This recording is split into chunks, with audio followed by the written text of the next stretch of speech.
ओम शांति। मैं देख रहा था कि कैसे सब आप आनंद विभोर हो रहे हैं, उस शांति का अनुभव कर रहे हैं, और कुछ बातें जो पहले आपके मन में प्रश्न रूप से उठती थी, उसका समाधान भी आपको साथ साथ मिलता जा रहा है। उसमें वो एक बात ये कह रही थी कि बहुत से लोग कहते हैं कि सीइंग इज बिलीविंग। किसी चीज को जब हम देखते हैं तभी उस पर विश्वास करते हैं। जब किसी चीज को देख ही नहीं सकते तो उस पर हम विश्वास कैसे करें। इस तर्क को देते हुए वो स्पष्ट कर रही थी कि कैसे कुछ लोग कहते हैं कि आत्मा को और परमात्मा को किसने देखा है, कैसे हम माने कि उनका अस्तित्व भी है। लेकिन ये प्रश्न बहुत पहले किया जाता था। आज तो बहुत से वैज्ञानिकों ने भी इसके विषय में बहुत खोज की है। आप में से कुछ एक बहन भाई इस बात से परिचित होंगे कि इस बारे में बहुत से लोग जिन्होंने साइकियाट्री में या मेडिकल साइंसेज में एमडी की हुई है, उसके बाद इसको अपना रिसर्च विषय लेकर इस बात की छानबीन की है। उसमें उसके अतिरिक्त कुछ brain scientist, neurologist, brain surgeons का भी एक ऐसा वर्ग है जिन्होंने ये जानने की कोशिश की कि क्या मनुष्य का ब्रेन ही एक कंप्यूटर की तरह से ऐसा है जो सब कुछ करता है। मनुष्य के सारे व्यवहार की व्याख्या क्या हम मस्तिष्क के द्वारा दे सकते हैं, या मस्तिष्क के अतिरिक्त भी कोई ऐसी चीज है, चाहे वो मस्तिष्क में ही विराजमान हो, जो उससे काम लेती है, जैसे कि कंप्यूटर से काम लेने वाला कोई उसका प्रोग्राम बनाने वाला होता है। तो उस बात को लेकर जो साक्ष्य हमारे सामने आई है, पीरियाडिकल्स में और बुक्स में जितना मटेरियल प्रिंट हुआ है, उसको भी अगर आप देखें जो साइंटिफिकली कलेक्टेड है, कंफर्म्ड है, और वो एक पहलू से नहीं कई पहलुओं से उसको दिया गया है, तो आप इस बात पर मानने पर बाध्य हो जाएंगे कि आत्मा नाम की कोई चीज है और परमात्मा का भी अस्तित्व है। उदाहरण के तौर से कुछ लोगों ने तो ऐसे एक्सपेरिमेंट्स किए कि जो जिसे आउट ऑफ बॉडी एक्सपीरियंस कहते हैं, OBE उसको शॉर्ट नाम से कहते हैं, या नियर डेथ एक्सपीरियंसेस कहते हैं। कुछ ऐसे पेशेंट्स जो टर्मिनली इल थे, अस्पताल में थे और उनकी चिकित्सा हो रही थी, और डॉक्टरों के अपनी ज्ञान और विज्ञान के अनुसार वे अपना शरीर छोड़ चुके थे, उनकी मृत्यु हो गई थी। मृत्यु को जानने के जितने भी परीक्षण हैं उन्होंने कर लिए थे और ये सोच लिया था कि अब ये व्यक्ति डेड है, ये मर चुका है, और उसकी बॉडी को डिस्पोज ऑफ करने के उन्होंने संकल्प कर लिया था। लेकिन उन्होंने देखा कि कुछ समय के बाद वो रिवाइव हो गया, पेशेंट रिवाइव हो गया, उसमें फिर से जान आ गई। हालांकि उनके विज्ञान के दृष्टिकोण से वो समाप्त हो चुका था। और फिर जब वो आत्मा वापस आई तो उसने अपने क्या अनुभव बताए। ऐसे तजर्बे उन्होंने केवल हिंदुओं पर नहीं और उन आस्तिक लोगों पर ही नहीं जो कि आत्मा और परमात्मा में विश्वास करते हैं, बल्कि जो नास्तिक हैं, जो इन अनुभवों से पहले आत्मा और परमात्मा के अस्तित्व को नहीं मानते थे या कई पुनर्जन्म को नहीं मानते थे, उन पर भी अनेक लैंड्स में, अनेक देशों में जो इस प्रकार के प्रयोग हुए और उनको रिकॉर्ड किया गया, उनको बुक्स में के रूप में दिया गया, प्रकाशित किया गया, तो उसके आधार पर भी देखेंगे आप कि सभी ने यही अपना अनुभव व्यक्त किया कि कुछ समय के लिए जब वो शरीर में नहीं थे तो कहाँ थे, क्या देख रहे थे, क्या अनुभव कर रहे थे, पूर्व काल की क्या दृश्य उन्हें दिखाई दे रहे थे, और किन किन के साथ उनके क्या संबंध थे, और जो बातें वो भूल चुके थे कैसे वो बातें भी उन्हें पुनः स्मरण हो आई थी। उन सब एक्सपेरिमेंट्स और उन सब स्टेटमेंट्स को जो रिकॉर्ड किया गया है, एक व्यक्ति ने नहीं, अनेक वैज्ञानिकों ने जो स्वतंत्र रूप से उनको लिखा है, लिपिबद्ध किया है, तो ये एक पहलू है जिससे उसको देखा गया। ऐसे ही जो मस्तिष्क शास्त्री हैं, जो ब्रेन साइंटिस्ट हैं, ब्रेन सर्जन्स हैं, उन्होंने बहुत इस बात को जानने की कोशिश की। आप में से जो लोग फिजियोलॉजी, बायोलॉजी, जूलॉजी, ब्रेन इत्यादि के बारे में, चाहे साइकोलॉजी में, उसके विषय में जानते हैं, आपको मालूम है कि हमारे मस्तिष्क के जो विभिन्न भाग हैं वो हमारे शरीर के भिन्न भिन्न भागों से कनेक्टेड हैं, और जो अलग अलग भाग हैं मस्तिष्क के, उनके अलग अलग कार्य हैं, अलग अलग फैकल्टीज हैं, अलग अलग उनके फंक्शंस हैं। तो उसको उन्होंने देखा कि उनको इंटीग्रेट करने वाली कौन सी ऐसी कोई सत्ता अलग है, या इनमें स्वतः ही इंटीग्रेशन है, जिससे कि कोई स्टिमुलस हमारे सामने कोई उद्दीपन आता है तो उसका रेस्पॉन्स हमें मिलता है। और वो भी सब उनके सेमिनार्स हुए, कॉन्फ्रेंसेस हुई, इंटरडिसिप्लिनरी मीट्स हुई, मल्टीडिसिप्लिनरी उनके विचार विमर्श के लिए विचार गोष्ठियां हुई, और वो सब भी इस निर्णय पर पहुंचे कि बहुत से प्रश्न ऐसे हैं जिनका समाधान हमें ये मानने से ही होता है कि आत्मा नाम की कोई चीज है और वो मस्तिष्क में है। हमारे मस्तिष्क का जो भाग हाइपोथैलेमस कहलाता है, या पिट्यूटरी ग्लैंड और हाइपोथैलेमस कंबाइंड है, जिसे अधश्चेतक हिंदी में कहते हैं, वो इस परिणाम पर, इस निष्कर्ष पर पहुंचे कि वहां पर आत्मा विराजमान है, क्योंकि आप मस्तिष्क के उस भाग को देखेंगे कि वो हमारे शरीर के सब फंक्शन से कनेक्टेड है। जैसे कार में बैठा हुआ ड्राइवर अपनी एक सीट पर बैठता है और वहां सब कल पुर्जों को कंट्रोल कर सकता है, ऐसा मैकेनिज्म वहां होता है। तो ये हाइपोथैलेमस और पिट्यूटरी कंबाइन ये एक ऐसा स्थान है जहां से के शरीर के सब फंक्शंस को और जितने भी हमारे मानसिक जो भी हमारे कार्यकलाप हैं उनको भी कंट्रोल किया जा सकता है। उस बात के विस्तार को न लेता हुआ, और भी इस तरह से लोगों ने कुछ हिप्नोटिक रिग्रेशन किए। हिप्नोटिज्म तो शुरू हुआ था, उन्होंने ये जानने की कोशिश की थी कि किसी व्यक्ति में जो फोबियाज होते हैं, आप देखते हैं कि कुछ लोग ऐसे होते हैं जो जल में जाने से डरते हैं, कुछ लोग ऐसे हैं कहीं धमाका हो जाए तो फौरन डर उठते हैं, चाहे कहीं वो बहुत दूर गोली चल रही हो लेकिन वो उस गोली की आवाज को सुनते हुए ही कांप जाते हैं। इस प्रकार से कई लोगों में कई तरह की फोबियाज होते हैं। तो जो साइकियाट्रिस्ट लोग हैं उन्होंने इस जानने के ख्याल से कि ये फोबियाज क्यों होते हैं, इसका कारण क्या है, एक टूल, रिसर्च का एक तरीका अपनाया था जिसे उन्होंने हिप्नोटिक रिग्रेशन किया कहा था। हिप्नोटिज्म से वो व्यक्ति को अपने पास्ट में, अपने अतीत काल में ले जाते, जिससे वो देखते कि ये कब शुरू हुआ, क्यों शुरू हुआ, किन हालात में शुरू हुआ, अब उसका ट्रीटमेंट क्या होना चाहिए। लेकिन वो हिप्नोटिक रिग्रेशन के प्रैक्टिकल्स करते करते वो एक लाइफ से दूसरी लाइफ, तीसरी लाइफ, चौथी लाइफ, 20, 22, 23 लाइफ तक जा पहुंचे। और उन्होंने देखा कि किस प्रकार से कई व्यक्ति जब उस स्टेट ऑफ माइंड में होते हैं, उस ऑल्टर्ड स्टेट ऑफ माइंड में, तो वो अपने पास्ट के हालात बताते हैं, और जो वो अतीत काल के जो हालात वो बताते हैं उसकी उन्होंने रिसर्च की। उदाहरण के तौर से स्विट्जरलैंड में एक लेडी, एक महिला जो हिप्नोटिक रिग्रेशन की स्टेट में लाई गई थी, उसने अरेबिक भाषा बोलना शुरू किया, जिसका उसको एक्सपोजर नहीं था लाइफ में। उसने कहीं भी अरबी भाषा सीखी नहीं थी और उसके अपने मित्रों में से भी कोई अरबी जानने वाले नहीं थे। ऐसा उसके जीवन में कोई माहौल नहीं मिला था जहां वो अरबी भाषा सीख सके। तब वो इतना फ्लुएंटली अरबी कैसे बोलने लगी?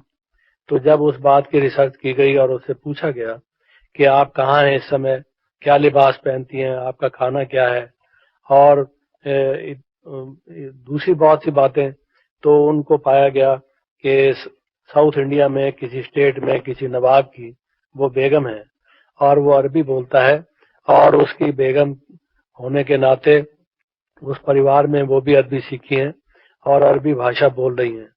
तो जो उन्होंने अपना लिबास बताया, जिस तरह का भोजन बताया, जिस तरह से घर का अपनी बनावट बताई, जो उस नवाब का नाम बताया, और जो बहुत सी बातें बताई, उसके बारे में उन्होंने साउथ इंडिया में आके खोज की और उस बात की कंफर्मेशन हुई।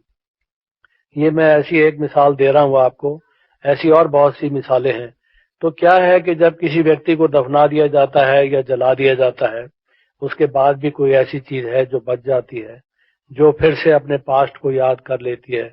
ऐसे ही बहुत से लोगों ने पुनर्जन्म के हालात बताने वाले बच्चों के भी हालात को रिकॉर्ड किया, तो वो एक अपनी प्रकार का प्रूफ है।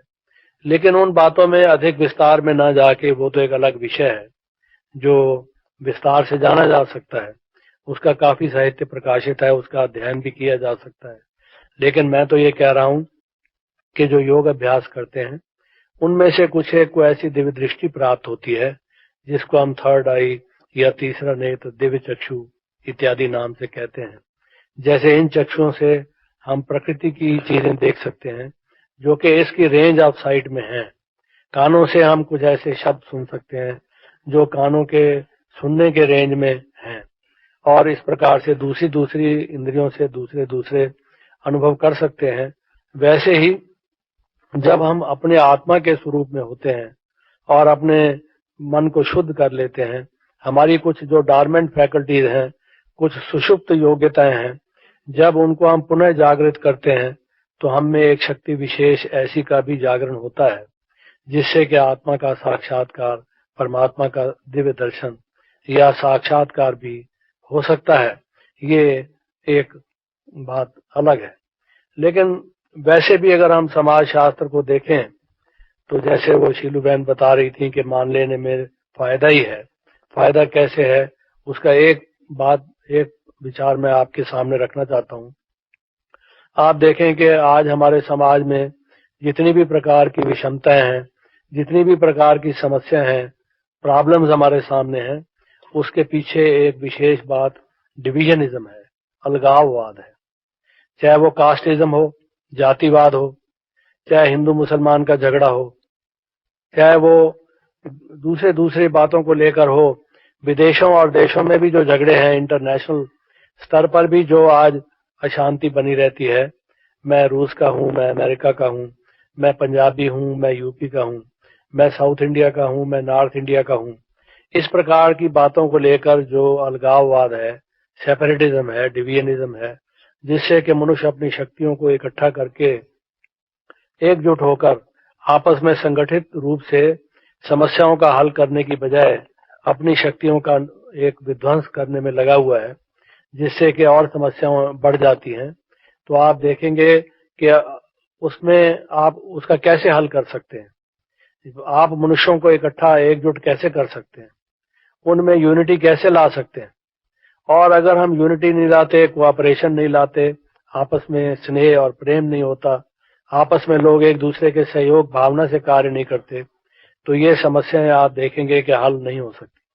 और उसका केवल एक ही उपाय है कि अगर हम जब तक अपने को शरीर माने रहेंगे, तो मैं साउथ इंडियन हूं या नॉर्थ इंडियन हूं, मैं ये भाषा बोलता हूं या वो भाषा बोलता हूं, मैं अमेरिकन हूं या मैं अफ्रीकन हूं, ये भेदभाव चाहे वो कलर के हों, चाहे लैंग्वेज के हों, चाहे वो प्रोविंशियलिज्म हो, ये होते रहेंगे, बंटवारा बना रहेगा और दुनिया में झगड़े होते रहेंगे।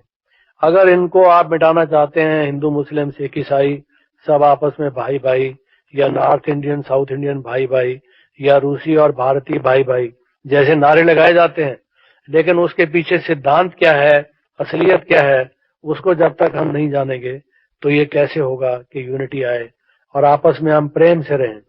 ये एक मूल्यनिष्ठ समाज की स्थापना हम कर सकें, समाज को एक सुख शांति पूर्ण हम एक समाज बना सकें। उसका केवल एक ही तरीका है मिलाने का, कि अगर हम ये समझें कि हम सब आत्मा हैं, ये जो पंच भौतिक शरीर है ये तो एक हमारा चोला है, ये एक असेंबलीज ऑफ इंस्ट्रूमेंट्स है जिसके द्वारा हम कुछ कार्य करते हैं, वरना हम इससे अलग एक अनादि और अविनाशी सत्ता है। हम सब ज्योति हैं और उस एक परमात्मा की संतान होने के नाते हम आपस में भाई भाई या भाई बहन हैं। तभी ये वसुधैव कुटुंबकम, ये विश्व एक बड़ा परिवार है और हम सब भाई भाई हैं। ये भाईचारे का दृष्टिकोण हम में आएगा। तो जो हम एक मूल्यनिष्ठ समाज की स्थापना करना चाहते हैं, उसके लिए जरूरी यही है कि हमारा आउटलुक चेंज हो, हमारा एटीट्यूड चेंज हो। जब तक आउटलुक और एटीट्यूड चेंज नहीं होगा तो समाज में परिवर्तन कैसे आएगा। और वो आउटलुक और एटीट्यूड चेंज तब होगा जब हमारा पहले स्वयं के प्रति जो रॉन्ग एटीट्यूड बना हुआ है कि हम अपने को एक पुतला मिट्टी का, एक शरीर नाशवान चीज माने हुए हैं, जो दाल भात हम खाते हैं जिससे ये शरीर बना है, बढ़ता है, हृष्ट पुष्ट रहता है, अगर हम अपने को उसी का अपने अस्तित्व को उसी से जोड़ देंगे ये तो शरीर है, ये मटेरियल है, लेकिन इस मटेरियल को चलाने वाली इसके पीछे एक स्पिरिचुअल है जो चेतन सत्ता है, जिसको हम कॉन्शियसनेस कहते हैं, जिसका अध्ययन साइकोलॉजी में, फिलॉसफी में और मेडिकल साइंसेज में होता है कि चेतनता क्या है, कॉन्शियसनेस क्या है, जो कि प्राथमिक रियलिटी है। अगर कॉन्शियसनेस ना हो तो यहाँ सब जो बैठे हैं हमें उसकी अवेयरनेस भी नहीं होगी, और जो कुछ हम सुन रहे हैं या बोल रहे हैं उसका भी हमें पता नहीं होगा। तो जितना भी अध्ययन हम करते हैं, जितने विषय हम अपने स्टडी में लाते हैं, आप ये देखेंगे कि उनके पीछे भी जो मूलभूत हमारी सत्ता है वो कॉन्शियसनेस है, चेतना है। वो चेतना क्या है जो मेरा स्वरूप है, उसको जानने की जरूरत है। उससे ही समाज में एकता आ सकती है और मिलजुल कर हम आपस में सहयोग से ये सब कुछ कर सकते हैं। तो ये संक्षेप में मैं कहना चाहता था कि मनुष्य की जो दृष्टि और वृत्ति है वो उसके निश्चय पर आधारित है। As the faith so is the man, as you think so shall you become. ये एक मूलभूत मनोवैज्ञानिक सिद्धांत है। इसको नकारने से हम आगे नहीं बढ़ पाएंगे। इसलिए अगर हम अपने थॉट्स को चेंज नहीं करेंगे, अपने निश्चय को चेंज नहीं करेंगे, बजाय इसके कि हम बॉडी हैं इसका निश्चय हम करें, हम एक आत्मा हैं, इसको अगर हम ये पैराडाइम, ये मॉडल अगर हम अपने सामने नहीं रखेंगे तो एक नए समाज का मॉडल भी हमारे सामने नहीं आएगा। एक नए विश्व की स्थापना, एक बेटर वर्ल्ड की स्थापना हम नहीं कर सकेंगे। और आउटलुक और एटीट्यूड को चेंज करने के लिए, दृष्टि और वृत्ति को चेंज करने के लिए आप ये देखेंगे कि स्मृति को चेंज करना आवश्यक है। स्मृति जैसी हमारी होती है वैसी हमारी स्थिति होती है, और इसलिए जो राजयोग का जहाँ जो अभ्यास किया जा रहा है वो हमारी स्मृति के परिवर्तन के लिए है कि मैं ये बार बार इस स्मृति में रहूं कि मैं एक आत्मा हूं, एक ज्योति बिंदु हूं, उस परमात्मा की संतान हूं। ये संसार एक मुसाफिर खाना है, आखिर मुझे यहाँ से चले जाना है। ये जब मेरी चेतना होगी, जब मुझे इसकी अवेयरनेस होगी, तभी मेरे जीवन में परिवर्तन आएगा और एक मूल्यनिष्ठ समाज की स्थापना हो सकेगी। तो ये इसका एक सैद्धांतिक पक्ष है जो कि थोड़े से समय में, आधे पौने घंटे का जो समय हमें मिला है उसमें मैंने आपके सामने रखा है। अब इस विषय में आपके कुछ प्रश्न हो तो मैं सुनना चाहूंगा। समय की सीमा को सामने रखते हुए केवल 2-3 प्रश्न ही अगर आपकी तरफ से आएंगे तो उनका हम मिलजुल कर कोशिश करेंगे कि समाधान किया जाए। तो मैं निवेदन करूंगा कि वो माइक नीचे दे दें। आप में से आपने जो योग के बारे में सुना है या जो इसका सैद्धांतिक या जो दार्शनिक पक्ष है उसके बारे में जो आपको मालूम हुआ है, कुछ प्रश्न उसके बारे में आपके मन में उठता हो तो उसका मैं स्वागत करूंगा। किसी का कोई प्रश्न हो तो इस माइक को लेकर कह सकते। पूछना चाहता हूँ कि कर्म करते समय पिताश्री को कैसे याद किया जाए? कर्म करते समय जब हम काम पर है, ड्यूटी पर जाते हैं, मतलब सर्विस वगैरह करते हैं, तो उस समय भगवान को कैसे याद करें पैरेलली, वही जॉब करते समय वगैरह? ईश्वरी स्मृति कैसे आती है? हाँ। ऐसा है कि जब हम कर्म करते हैं तो उस समय हमारे 2 प्रकार की स्मृति बनी रहती है। एक जिसे हम कॉन्शियस लेवल कहें, दूसरा जिसे हम सब कॉन्शियस लेवल कहें। अब जो भी कर्म हम करते हैं, जो हमारे सामने विषय होता है वो हमारे ध्यान में, वो हमारे फोकस में होता है, लेकिन उसके पीछे जो हमारी अर्ध चेतना है, हमारी जो सब कॉन्शियसनेस है, उसमें भी कुछ बातें हमारी बनी रहती हैं। जैसे उदाहरण के तौर से आप ये देखें कि कोई व्यक्ति जब कहीं काम कर रहा है, कोई किसी दुकान पर, अगर वो वहां एक एम्प्लॉई है तो काम तो वो करता है, किसी कस्टमर से वो बातचीत करता है और एज ए सेल्समैन अपनी चीज भी उसके सामने पेश करता है, लेकिन उसके साथ साथ उसको ये स्मृति बनी रहती है कि मैं तो सेल्समैन हूं, इस दुकान का मालिक कोई और है। तो ये चाहे वो बिल्कुल स्पष्ट रूप से उसके माइंड में ना हो, लेकिन उसकी अर्ध चेतना में होती है।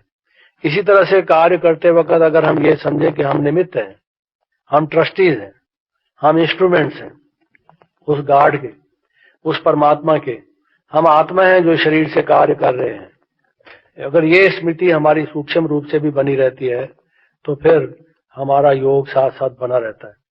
इसके लिए जरूरी है कि हम हर घंटे, 1.5 घंटे, 2 घंटे में फिर से थोड़ा 1-8 मिनट के लिए बाकी सब तरफ से मन को हटाकर एक स्मृति को फिर से रिवाइव करें कि मैं आत्मा हूँ, मैं एक ज्योति स्वरूप हूँ, मैं लाइट और माइट हूँ, मैं अनादि और अविनाशी हूँ, मैं शुद्ध और शांत हूँ। अब इसमें कोई अधिक समय नहीं लगता। अगर हम बार बार बीच में ये सोच लेते हैं तो हमारा एक मोमेंटम बना रहता है, एक स्मृति बनी रहती है, और उसके साथ साथ ये ट्रस्टीशिप या इंस्ट्रूमेंट ऑफ गॉड की जो भावना है वो भी बनी रहती है। उसको भी हम कहेंगे कि योग की ही स्टेज होती है। आत्मा और परमात्मा का परम धाम एक ही है और आत्मा परमात्मा के साथ ही खुश रह सकती है। आत्मा परमात्मा के साथ ही खुश रह सकती है। तो परमात्मा हम आत्मा को अपने से अलग करके इस शरीर में क्यों भेजते हैं? क्यों भेजता है? तो पहले प्रश्न तो यह है कि आप ये कैसे कहते हैं कि परमात्मा ने आपको भेजा है या आप खुद आए हैं? बात यह है, आप देखेंगे जो भी मनुष्य है, प्राणी हैं, जीवधारी शरीरधारी हैं, उनमें 2 प्रकार की प्रवृत्तियां होती हैं। एक तो ये कि वो कुछ कार्य करना चाहते हैं, कुछ एक्टिविटी चाहते हैं, कुछ हलचल चाहते हैं, और दूसरा ये कि वो जब कार्य कर लेते हैं, थक जाते हैं, तंग आ जाते हैं, फ्रस्ट्रेटेड हो जाते हैं, तब वो उस कार्य से हट जाना चाहते हैं, तब वो आराम करना चाहते हैं, विश्राम करना चाहते हैं। लेकिन कब तक विश्राम करें? विश्राम करने के बाद फिर वो चाहते हैं कि कुछ एक्टिविटी की जाए, कुछ काम किया जाए। किसी व्यक्ति को आराम करना होता है, सो लेता है, जब थकावट दूर हो जाती है, परेशानी दूर हो जाती है, फिर ख्याल आता है कि उठो भाई, कुछ काम करो, पड़े पड़े क्या करेंगे, कब तक पड़े रहेंगे। ये स्वभाव है मनुष्य का जो हम इस संसार में हर एक व्यक्ति के जीवन में देखते हैं। ऐसे ही आत्मा इस कर्म क्षेत्र पर कार्य करने आती है। उसकी एक योग्यता है जिसे हम क्रिएटिविटी कहते हैं। वो कर्म करना चाहती है, कर्म करने की प्रवृत्ति भी उसमें है। कोई भी व्यक्ति ऐसा नहीं है जो बिल्कुल ही कर्म करना ना चाहे। वैरायटी ऑफ एक्शंस हो सकते हैं, हर एक की चॉइस अलग अलग हो सकती है, इंटरेस्ट अलग अलग हो सकते हैं, हर एक की योग्यताएं अलग अलग कर्मों के करने की हो सकती हैं, लेकिन कर्म हर कोई करना ही चाहता है। इसलिए वो शरीर यानी कर्मेंद्रियां लेता है और इस कर्म क्षेत्र पर आता है। लेकिन जब यहाँ पर दुख पाता है गलत काम करने से, ऐसे तो दुख नहीं मिलता, दुख तब मिलता है जब वो काम ही ऐसे करता है, और जब वो अशांत हो जाता है, जब वो फ्रस्ट्रेटेड हो जाता है, तब कहता है कि मुझे मुक्ति चाहिए, मैं इस दुख से छूटना चाहता हूँ, मुझे लिबरेशन चाहिए, रिडेम्पशन चाहिए, सैल्वेशन चाहिए। अपनी अपनी भाषा में कोई कहता है निर्वाण चाहिए, कोई कहता है मोक्ष चाहिए। और फिर वो परम धाम में, ब्रह्मलोक में किस तरीके से चला जाता है वो एक विषय अलग है कि कैसे जाना हो सकता है। जब तक कि आत्मा पवित्र ना हो, शांत ना हो, अपने किए हुए पुराने कर्मों से फारिग ना हो जाए, मुक्त ना हो जाए, तब तक वो वापस नहीं जा सकती। लेकिन उसकी क्या प्रक्रिया है, उसके बाद आत्मा वहां वापस जाती है। और वहां जाने के बाद जैसे मैंने बताया कि आत्मा की दूसरी प्रवृत्ति यह है कि वो कर्म करना चाहती है। कुछ टाइम वहां रहने के बाद फिर उसके मन में ये आता है कि जाके कर्म क्षेत्र पर कुछ कार्य करूं, फिर वो यहाँ आ जाती है। तो उसका अपना ही संकल्प, उसकी अपने ही विचार, उसकी अपनी ही जो ये इच्छा है कि कर्म किया जाए, वो उसको लेती है। ऐसा नहीं है कि परमात्मा हम सबको भेजता है। परमात्मा तो जब देखता है कि हम दुखी हैं, अशांत हैं, बुराई की दलदल में फंस गए हैं, निकल नहीं पा रहे हैं, चिल्ला रहे हैं, रो रहे हैं, एक दयालु पिता होने के नाते हमें उस बुराई से छुड़ाने के लिए और फिर घर वापस ले जाने के लिए एक तरीका बताता है। जैसे माँ की गोद से कोई बच्चा निकलकर दलदल में लिप्त हो जाता है, खराबियां और अपने को मिट्टी में लथपथ कर लेता है, और माँ फिर उसको नहला धुलाकर अपनी गोद में ले लेती है, लेकिन वो फिर उठकर चल देता है और खेलता कूदता है। इस प्रकार की एक प्रक्रिया सी है। तो मैं समझता हूँ अब समय की सीमा जो हमारे लिए निर्धारित हुई थी, अब उसके बाद आप सबको ब्रेकफास्ट भी करना है, दूसरे भी कार्यक्रम हैं, हम यही समाप्त करते हैं।